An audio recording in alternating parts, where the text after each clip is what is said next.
ప్రతీకారం కార్యకర్త యొక్క కోరిక తీర్చే పనిలో గతంలో ఎప్పుడూ చేయనంత సాహసం చంద్రబాబు చేస్తున్నారు.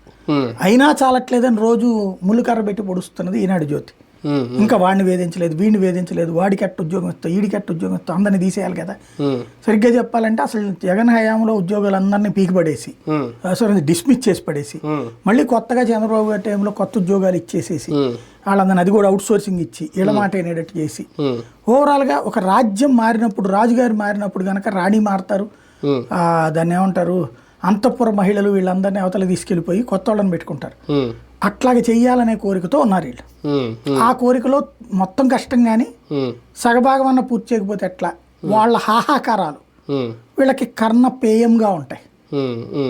ఆ విధమైనటువంటిది నిరూపించే ప్రయత్నం చేస్తున్నారు. జగన్ అటాకింగ్ మోడ్ అంటే ఈ వారంలో ఒక మెట్టు పైకెక్కింది అనేది 3 అంశాలు. ఒకటి, చంద్రబాబు నాయుడు గారి మీద మాట్లాడడం, విజయం గురించి, షర్మిల గురించి ఆయన మాట్లాడిన వ్యాఖ్యలకి ఈయన కౌంటర్ ఇవ్వడం, వాళ్ళ తల్లిదండ్రుల గురించి ఏదో. రెండోది, పవన్ కళ్యాణ్కి అటాకింగ్ ఇవ్వడం జగన్మోహన్ రెడ్డి గారు. మూడోది, ఏబి వెంకటేశ్వరరావు మీద తనదైన శైలిలో విరుచుకుపడడం. ఈ 3 వాటికి సంబంధించి ఆయన అటాకింగ్ మోడ్ స్టైల్ మారిందని అనుకోవాలా? కొత్త ప్రతిపక్ష నాయకుడిని ఏమైనా చూస్తున్నావా? కొంతవరకు గతంతో పోల్చుకుంటే బెటర్. 2019-24 మధ్యలోని ఫెయిల్యూర్తో పోల్చుకుంటే చాలా వరకు మారాడు.